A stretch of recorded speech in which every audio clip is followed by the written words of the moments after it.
오늘 제가 좀 함께 나누고자 하는 말씀의 포인트는 아론과 그의 아들들입니다.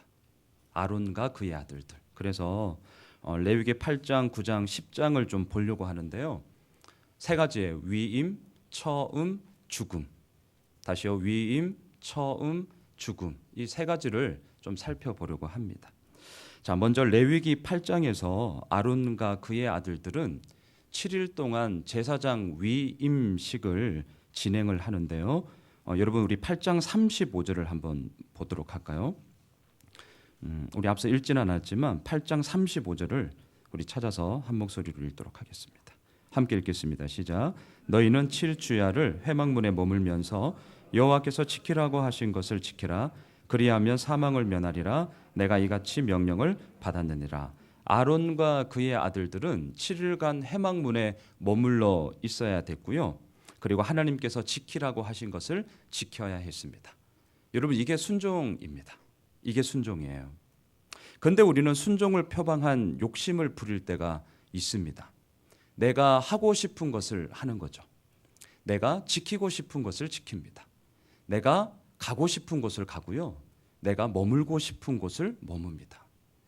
겉으로 보면 순종처럼 보이는데 하지만 실상은 자기 욕심이죠. 하나님은 분명히 말씀하셨어요. 7일 밤낮 할 것 없이 회막문에 머물러라. 그리고 내가 지키라고 하신 것, 지키라고 한 것을 지켜라. 자, 이 말씀 앞에 예를 들어서 지성소, 성소 이렇게 왔다 갔다 하면서 어슬렁거렸다면 그건 지키는 것이 아니죠. 여러분 하나님께서 지키라고 하신 것을 지켜야 순종이지 내가 지키고 싶은 것을 지키는 것은 자기 욕심입니다. 그런데 이 순종과 욕심이 때로는 참 힘이 들어요. 정말 힘이 듭니다. 왜냐하면 여전히 내 생각과 내 기준이 너무 크기 때문에 하나님의 소리가 없는 건 아니에요. 하나님의 소리가 분명히 있어요. 그런데 너무 작게 들리는 거죠. 내 욕심의 소리와 내가 하고 싶은 그런 이기적인 욕망의 소리가 너무 크기 때문에 하나님의 말씀이 너무 작게 들립니다. 그런데 이러한 우리들의 마음의 이런 방향들이라고 할까? 이 마음의 움직임들을 하나님은 너무나 잘 알고 계셨어요. 그래서 여러분 8장 35절을 다시 한번 잘 보세요. 이렇게 얘기하시잖아요.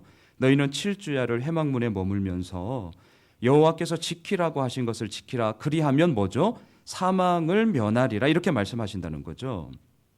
자, 여러분 한번 보세요. 여호와께서 지키라고 하신 것을 지켜라. 그리하면 형통한 복을 주리라. 참 우리들에게 너무나 다가오는 거잖아요.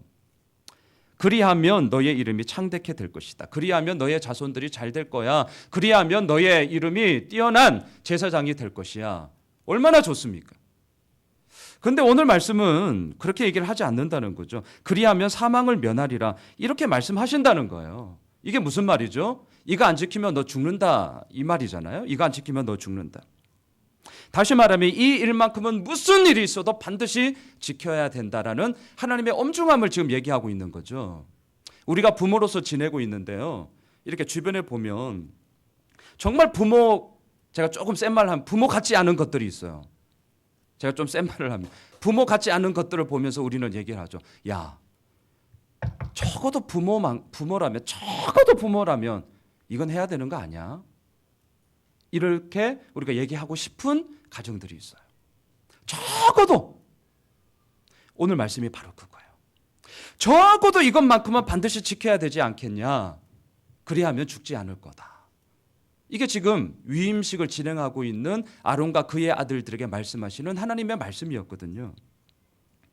자, 7일간 진행된 제사장 위임식은요, 하나님만을 향하는 시간이었어요. 하나님이 머물라 하는 곳에 머물러 있어야 됐고요. 하나님이 지켜라 하는 것을 반드시 지켜야 하는 시간이었습니다. 그게 7일이라는 시간이었죠. 그리고 아론과 그의 아들들은 정말 온전히 7일간 지켰습니다.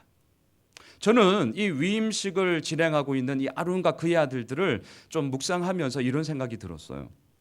그런데 왜 아론과 그의 아들들이 제사장이 되어야 하는가라는 거죠.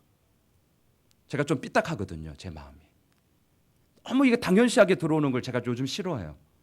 왜 아론과 그의 아들들이 제사장이 돼야 됩니까? 이스라엘 수백만의 백성들 가운데 얼마나 많은 사람들이 있는데 왜 아론과 그의 아들들이 제사장이 돼야 하냐는 거예요. 갑자기 화가 나더라고요. 계속 생각해 봤어요. 왜? 근데 이유가 없어요. 환장을 노르시죠? 이유가 없어요.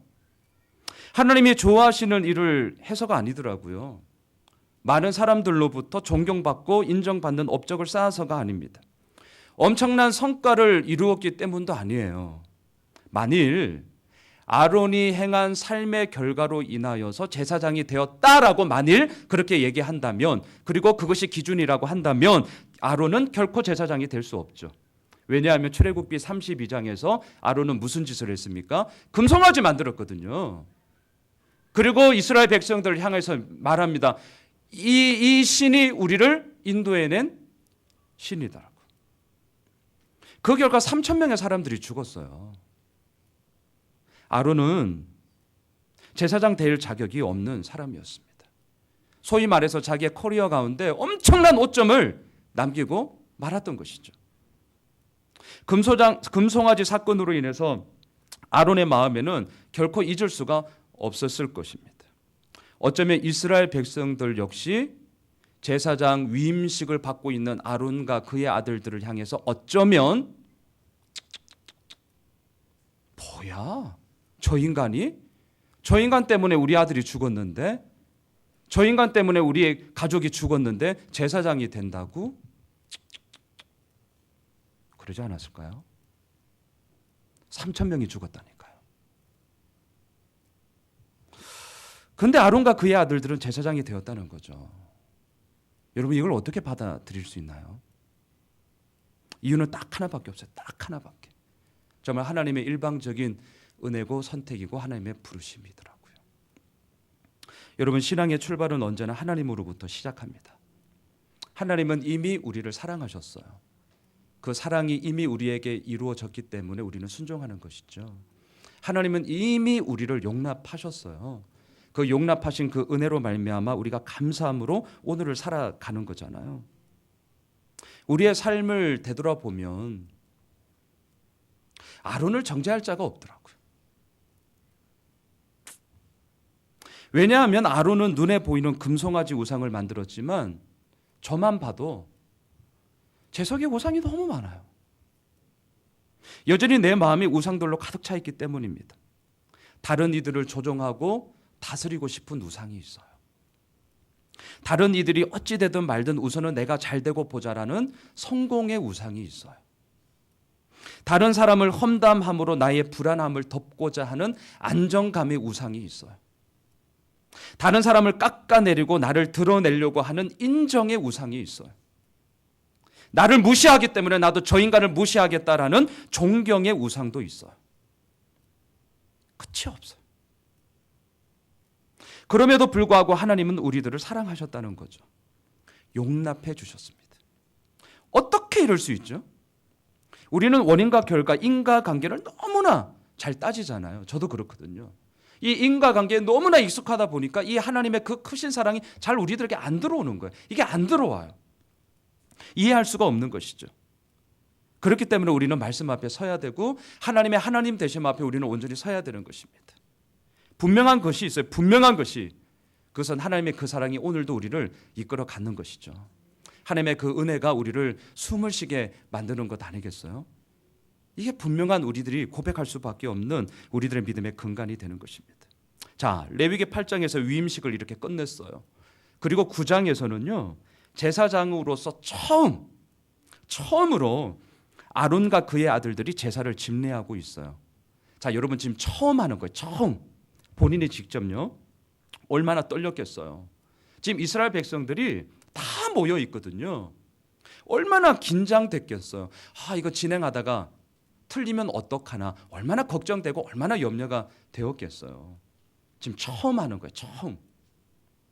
저는 99년도부터 교회에서 사역을 시작했어요. 1999년도부터. 처음이니까 한번 생각해 보세요. 모든 게 다 서툴죠. 모든 게 이렇게 막 어설펐어요. 지금도 이렇게 설교를 하고 있지만 지금도 생각나거든요. 처음으로 설교를 했던 적이 기억을 처음으로. 강단에 올라가기 전부터 얼마나 긴장이 되겠어요. 막 손에 땀이 막 바짝바짝 나고. 이렇게 설교를 하면서 저의 시선이 어디에 있었겠어요? 온 거 이렇게. 눈을 못 떼죠. 틀리면 어떻게 하나. 말하다가 버벅대면 어떻게 하나. 그 마음 이해하시잖아요. 처음 할 때.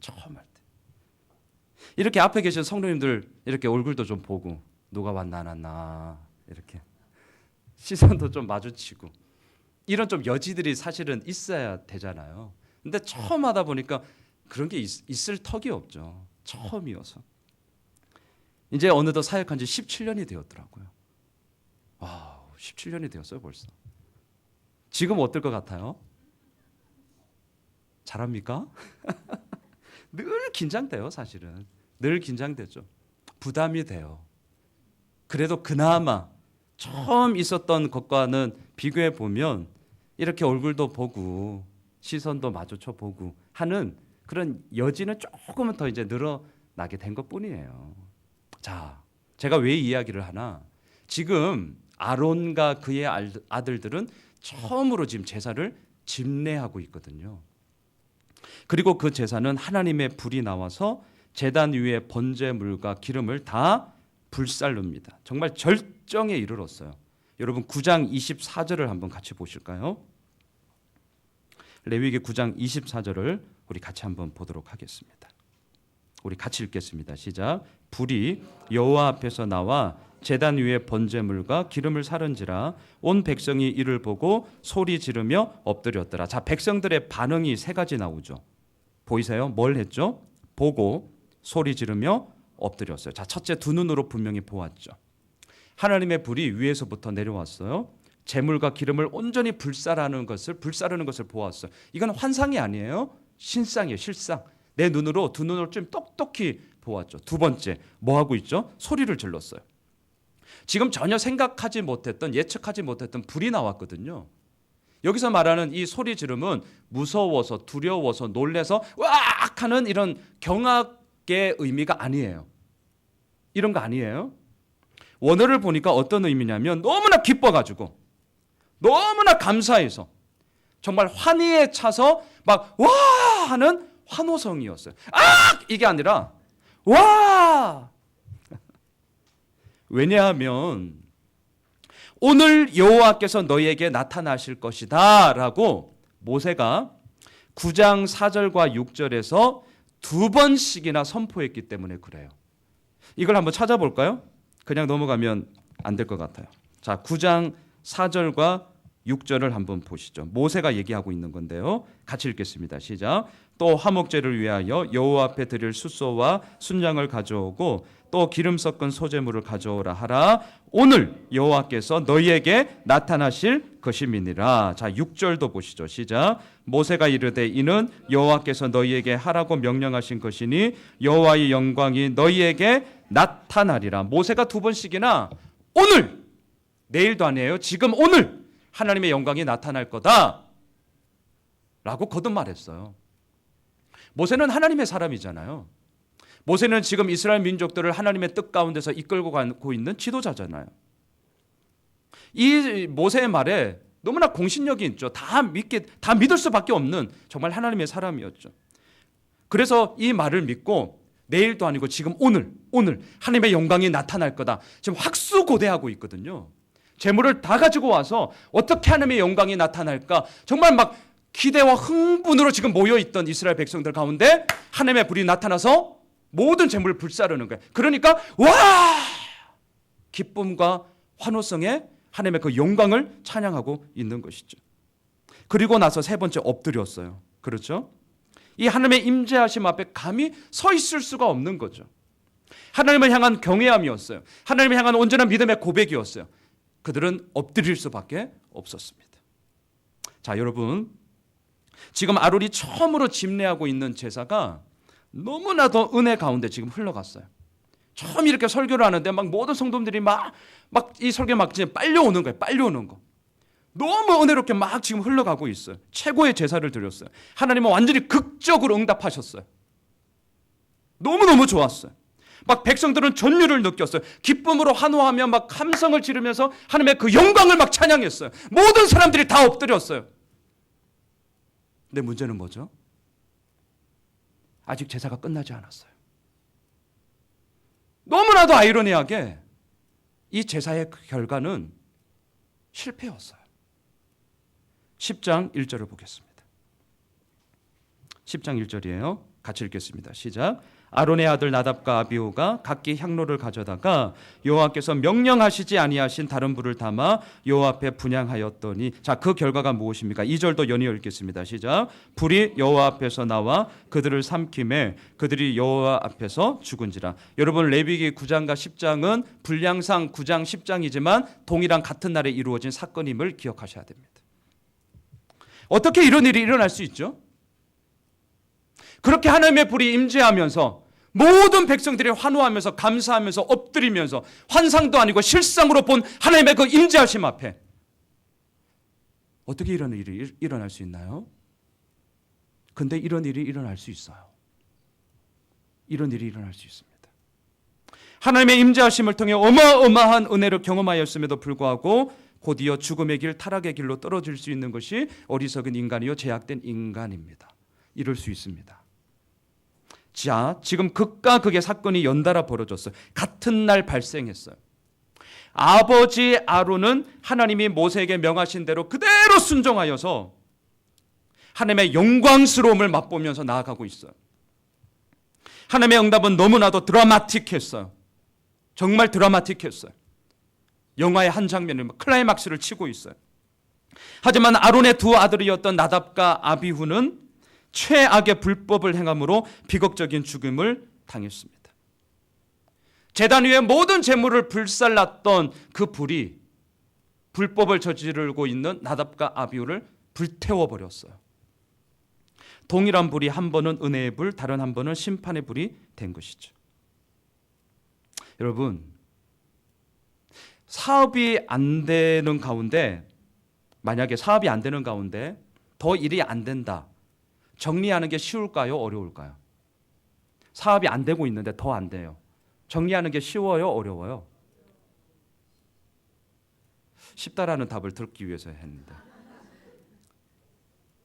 저는 쉬울 것 같아요.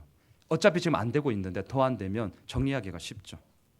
관계가 좋지 않은 가운데 더 갈등이 빚어졌어요. 더 안 좋아졌어요. 그러면 그 사람을 봐요? 안 봐요? 안 보죠.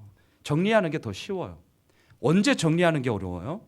잘 되고 있는데 안 되면 혹시나 앞으로 괜찮아질까 이 여지가 많기 때문에 정리하는 게 어려워요. 관계가 그동안 좋았는데 조금 비뚤어질 수 있잖아요. 그러면 괜찮을 거야. 기도하잖아요. 품으려고 하잖아요. 만나잖아요. 대화를 하잖아요. 그런데도 그 여지를 갖고 있기 때문에 정리하는 게 어려워요. 자, 제가 왜 이 이야기를 하냐면 지금 이 본문의 9장과 10장 이상의 딱 이거예요. 너무 좋았어요. 너무 환상적이었어요. 너무 드라마틱했어요. 와 하는 가운데 갑자기 이건 찬물 수준이 아니에요. 실망과 좌절 수준이 아니에요. 두 아들이 그 자리에서 죽었다니까요. 사랑하는 두 아들이 죽었다고요. 자, 이걸 어떻게 받아들일 수 있냐라는 거예요. 지금까지 너무 좋았잖아요. 모두가 은혜 받았죠. 모두가 기뻐했죠. 세상에 있지만 세상에서 경험하지 못한 하나님의 그 은혜를 지금 경험하고 있죠. 근데 바로 그때 바로 그 자리에서 자신의 두 아들이 불에 타 죽었어요. 불에 타 죽었다고. 대체 아버지 아론은 어떻게 해야 됩니까? 아버지의 아론은 어떻게 해야 되는 거예요? 물론 나답과 아비후가 잘못했죠. 근데 우리가 어떻게 왜 이야기할 줄 이렇게 얘기하는 줄 알아요? 내 일 아니어서 그래요. 그냥 성경에 있는 얘기거든요. 내 새끼 죽어봐요. 내 새끼. 우리가 이렇게 얘기할 수 있겠습니까? 나답과 아비후 잘못했어요. 맞아요. 하나님이 명령하지 않은 다른 불 분향한 건 맞아요. 10장 1절 다시 한번 보시죠. 읽을까요? 시작. 아론의 아들 나답과 아비후가 각기 향로를 가져다가 여호와께서 명령하시지 아니하신 다른 불을 담아 여호와 앞에 분향하였더니, 여기서 다른 불이라고 할 때 다른의 뜻은 낯설은, 이상한 이런 뜻을 갖고 있어요. 전혀 모르는 이런 뜻이에요. 성소에서 분향할 때는 항상 피워져 있던 그 제단에서 숯불을 불을 가지고 와서 번제물에 그 불을 사용해야 됐어요. 향을 이렇게 피워야 됐어요. 근데 나답과 아비후는 제단에 있는 불이 아니라 아마 본인들의 편의에 따라서 자기 생각에 따라서 다른 말 그대로 다른 불을 가지고 와서 향을 피우게 됐던 것이죠. 아마도 제사를 드리면서 소위 자신감이 붙은 것 같아요. 제가 생각하기엔. 왜 지금 아버지 아론과 함께 제사를 드렸는데 이거는 뭐 처음에서 대박이 터진 거예요. 속된 말로. 처음 설교 빡 했는데 뭐 성도들이 그냥 환장하는 거야. 마쳤는데 막 와 우리 목사님 막 이러고 있는 거죠. 저도 옛날에 그랬는데. 자신감이 붙었어요. 자신감이 붙었다니까요. 자신감이 붙으면 사람들이 어떻게 되는 줄 아세요? 제가 잘 알아요. 제가. 그 다음에 팍 쌍둥이처럼 딱 붙어서 나오는 게 뭐냐면 이 정도쯤이야. 뭐 이것 가지고 100%야. 제가 예언하건대. 제가 너무 좀 세게 하나요? 사실 제가 그랬거든요. 사람의 마음에 자신감이 딱 생기면 동전의 양면처럼 쌍둥이처럼 딱 붙어 나오는 게 있어요. 이 정도쯤이야. 또는 이 정도 가지고는 뭐 자신감이 있거든요. 그리고 지금 나답과 아비후는 자신의 생각대로 자신의 편의대로 행동을 하는 거예요. 무서운 거는 뭐냐면 이러한 생각과 행동의 뿌리가 뭐냐? 하나님이 기준이 아니라는 거에서 무서운 거예요. 하나님이 기준이 아니어서 그래요. 자신이 이제 기준이 되는 거거든요. 자신감 필요해요. 진짜 필요합니다. 저 당당하잖아요. 뭐 없거든요. 허당이에요, 허당 저. 그래도 그냥 가는 거예요. 자신감은 필요해요. 근데 중요한 건 그 근거가 어디에서부터 오느냐는 거죠. 이게 어려운 거거든요. 나답과 아비후는 하나님이 명령하지 않으신 다른 불을 드렸어요. 이 정도쯤이야 괜찮을 거야. 이제 지 생각대로 한 거죠. 자, 모세는 이 부분에 대해서 10장 3절을 보세요. 10장 3절. 분명하게 말합니다. 자, 같이 읽을까요? 시작. 모세가 아론에게 이르되 이는 여호와의 말씀이라 이르시기를 나는 나를 가까이 하는 자 중에서 내 거룩함을 나타내겠고 온 백성 앞에서 내 영광을 나타내리라 하셨느니라. 아론이 잠잠하니. 하나님의 기준은 너무나도 분명하죠. 나는 뭐라 그러죠? 나를 가까이 하는 자 중에서 내 거룩함과 또한 내 영광을 나타낼 것이다. 자, 가까이 한다는 것이 뭐예요 도대체? 가까이 한다는 거. 단지 물리적으로 가까운 거리에 있는 것을 얘기하는 게 아닌 거죠. 바로 옆자리에 앉아 있어도 가장 먼 사람이 있을 수 있어요. 심지어는 한 입을 덮고 자는 그 인간이 가장 멀 수가 있다니까요. 제가 누누이 얘기하잖아요. 저 미국에 있는 빌 하이벨스 목사님 때문에, 릭 워렌 목사님 때문에, 요즘 잘 나가는 팀 켈러 목사님 때문에 제 배가 아픈 게 아니에요. 저 잘 나가는 서울의 대형교회 온누리 사랑에 뭐 있는 그 목사님 때문에 제 배 아픈 게 아니라니까요. 제 배가 언제 아프냐? 박철원 목사님, 한규서 목사님, 이상민 목사님 설교 잘할 때 제가 배가 아프다는 거예요. 이게 문제예요. 이게 문제. 저 양반들이 설교 죽쓰면 내가 좋아. 주여. 여러분 잘 보셔야 돼요. 진짜 가까이 있는다는 게 뭐예요? 가까이 있는다는 게. 가장 옆에 앉아 있어도 가장 먼 인간이 있다니까요. 그러니까 이 말은 뭐죠? 거리의 문제가 지금 아니라는 거죠. 문제의 핵심은 신뢰의 문제예요. 신뢰의 문제. 나를 가까이 하는 자는 만약에 거리의 문제로 얘기하면 다 교회에 계셔야죠. 가지 마세요. 뭐 이래요. 그게 아니잖아요. 신뢰의 문제잖아요. 신뢰의 문제. 나답과 아비후는 거리로 따지면 그 어느 누구보다도 하나님과 가장 가까이 있었어요. 지금 성소에 있는 분향단에 분향하러 들어갔거든요. 가장 가까이 있죠. 근데 가장 멀었던 자예요. 실상은 하나님과 가장 거리가 먼 자였어요. 아니, 더 정확하게 말하면 하나님과 상관없는 자였습니다. 이들은 하나님을 신뢰하지 않았습니다. 하나님을 신뢰하지 않았기 때문에 하나님의 명령을 따르지 않았습니다. 하나님을 명령에 따르지 않았기 때문에 하나님으로부터 죽임을 당하게 된 것이죠. 자, 저를 보십시오. 여기서 우리는 이렇게 얘기를 할 수 있겠죠. 나답과 아비후를 통해 반면교사를 삼아야겠죠. 어떻게 삼아야 됩니까? 자기 생각이 아니라 누구든지 언제든지 또한 어디서든지 하나님 앞에 온전히 서 있어야 됨이 정말 거리의 문제가 아니라 신뢰의 문제라는 것을 우리는 가지자. 네, 좋습니다. 근데 저는 오늘 좀 말씀의 포인트를 아버지 아론의 그 마음을 자꾸 좀 봤어요. 아버지 아론. 우리는 이렇게 얘기할 수 있어요. 왜? 내 새끼 아니니까. 아버지 아론을 좀 생각해 보세요. 아버지 아론. 한순간에요. 아들이 4명이거든요. 나답, 아비우, 엘라살, 이다말. 4아들 중에 한순간에 두 아들이 그 자리에서 불에 타서 즉사했어요. 진짜 생각하지 못했던 일이고, 아니 생각하고 싶지도 않는 일이죠. 얼마나 기가 막히겠어요. 진짜 막말로 꼬여서 그 집안 꼴이 진짜 개판이어서 그렇게 됐다면 넋두리라도 하죠. 너무 잘 돼. 진짜 대박이 터졌어요. 하나님의 영광스러움이 온 땅 가운데 임했어요. 근데 바로 그때, 왜 그때냐고요? 왜 하필이면 그때냐고요? 자기 두 아들이 죽었어요. 불에 다 타버렸어요. 누가 누군지 구분이 되겠어요? 불에 탔는데? 10장 3절을 보세요. 10장 3절. 자, 이 아버지 아론을 생각해 보세요. 10장 3절. 아론이 어떻게 하죠? 잠잠하니.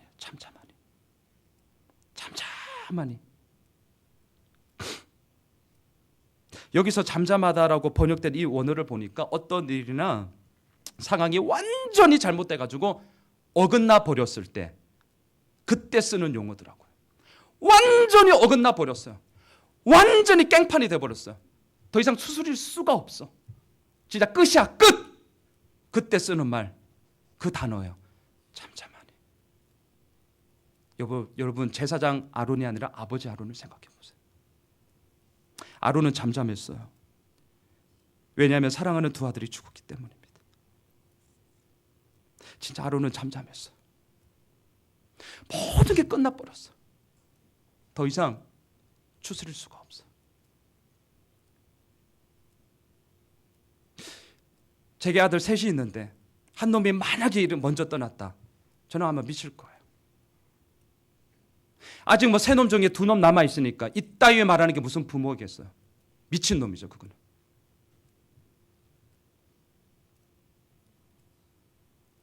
아론은 지금 두 아들을 한꺼번에 잃어버렸어요. 잃어버린 아버지가 되었어요. 진짜 어떻게 해야 되죠? 여러분, 어떻게 해야 됩니까? 설교해야 되는 거예요? 말아야 되는 거예요? 목사해야 되는 거예요? 말아야 되는 거예요? 10장 4절을 보시죠. 자, 4절 같이 읽겠습니다. 시작. 모세가 아론의 삼촌 우시의 아들 이 미사엘과 엘사반을 불러 그들에게 이르되 나와 너희 형제들을 성소 앞에서 진영 밖으로 메고 나가라며. 제사장은 죽은 시체를 만지면 안 돼요. 진짜 야속하잖아요. 내 새끼가 죽었는데 빨리 달려가서 어떻게든 한번 해봐야 될 거 아니에요. 어떻게든 한번 해봐야 될 거 아니에요. 못 가요. 그냥 봐야 돼요. 그냥 멀찍이 지켜만 봐야 돼요. 내 새끼인데.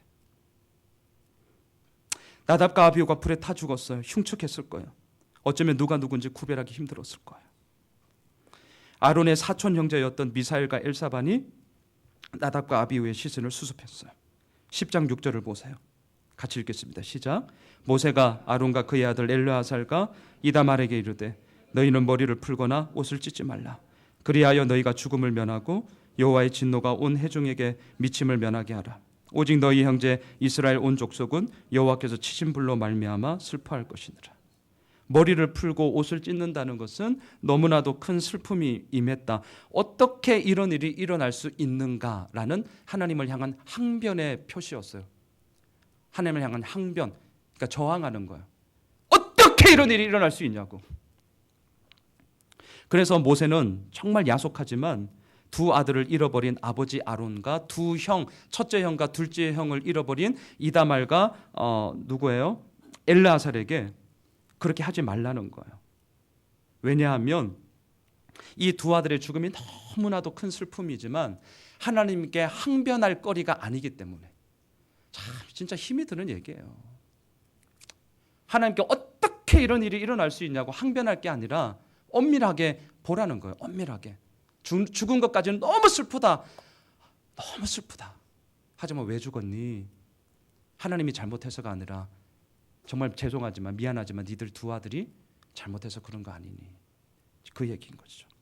하나님께 항변할 것이 아니라 하나님의 심판을 받아들여야 했기 때문에 옷을 찢지 말고 머리를 풀지 말라라고 지금 얘기하는 거예요. 여러분, 아론과 그의 아들들이 지금 처음으로 집례하는 제사는 아직 마치지 않았습니다. 제사의 끝은요, 드린 제물을 마지막까지 처리하는 것이에요. 이게 제사의 마지막이에요. 제사장들은 규례에 따라 남은 제물을 먹어야 했습니다. 자, 12절을 보겠습니다. 12절 같이 읽을까요? 시작. 모세가 아론과 그 남은 아들 엘르아살에게와 이다말에게 이르되 여호와께 드린 화제물 중 소재에 남은 것은 지극히 거룩하니 너희는 그것을 취하여 누룩을 넣지 말고 제단 곁에서 먹되. 여러분, 지금 먹을 게 입으로 들어갈 상황입니까? 우리가 종종 장례를 치르지만 아무리 믿음이 좋다고 해도 슬픈 건 슬픈 거잖아요. 제가 어느 새부턴가 저는 이 말을 안 쓰는데 호상이라는 말을 저는 안 써요. 사실은 나이 많이 드시고 우리 딴에는 이제 연세 이렇게 좀 고이 이렇게 가신 것을 호상이라고 하는데 장래에 호상이 있을까? 이게 너무 좀 저의 개인적인 의견이에요. 저에게 있어서는 너무 이게 좀 미사여구다라는 생각이 들어서요. 슬픈 건 슬픈 거죠. 지금 먹을 타이밍이 아니거든요. 아무리 맛있는 음식이 있더라도 그걸 어떻게 먹을 수 있겠어요. 근데 아론과 그의 아들들은 먹어야 했거든요. 자, 13절을 또 보시죠. 계속 같이 읽을까요? 시작. 이는 여호와의 화제물 중 내 소득과 내 아들들의 소득인즉 너희는 그것을 거룩한 곳에서 먹으라 내가 명령을 받았느냐. 계속 먹는 얘기가 나와. 이게 제사의 끝이기 때문에 그래요. 지금 끝을 내야 되거든요. 14절 15절도 지금 마찬가지예요. 계속 먹으라. 먹는 얘기해요. 먹는 얘기. 자, 여러분, 우리 같으면 어떻게 하시겠어요? 제물로 드린 이 고기를 꾸역꾸역 쳐 드시겠어요? 아니면 두 아들을 잃은 슬픔으로 인해 먹지 않으시겠어요? 참고로 먹으라가 하나님의 명령이에요. 어떻게 하시겠어요? 먹는다. 소연자면 먹는다, 안 먹는다? 안 먹을 거예요. 하나님의 명령이 먹으라인데. 자, 아론과 그의 아들들은 진짜 어떻게 했을까요? 마지막 16절, 17절을 읽겠습니다. 자, 16절과 17절을 읽을게요. 자, 시작. 모세가 속죄제 드린 염소를 찾은즉 이미 불살렸는지라.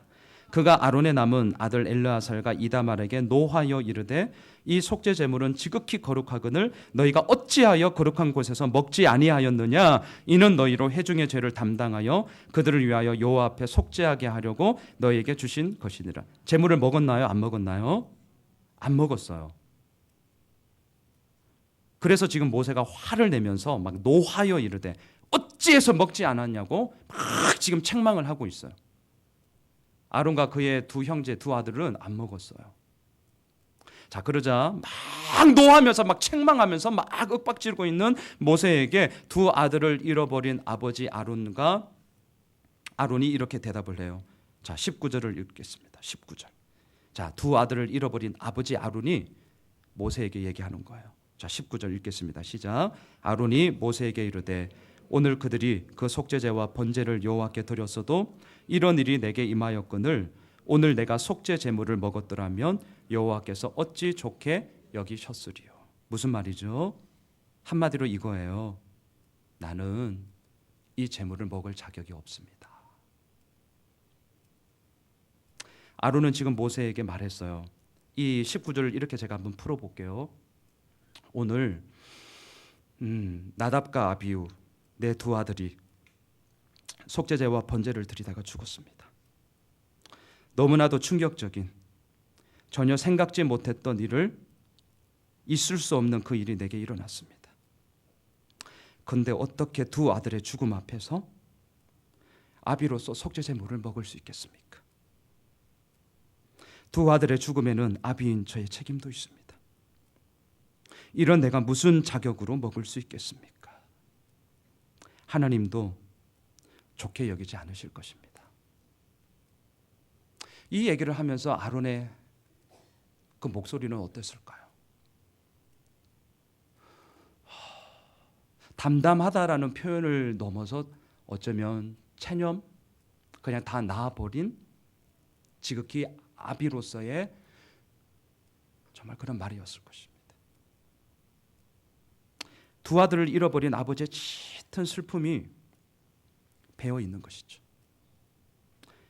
자, 이 말을 듣자 노발대발 화를 내면서 막 책망하고 있던 모세가 이 얘기를 듣고 이렇게 얘기를 해요. 20절인데요. 같이 읽을까요?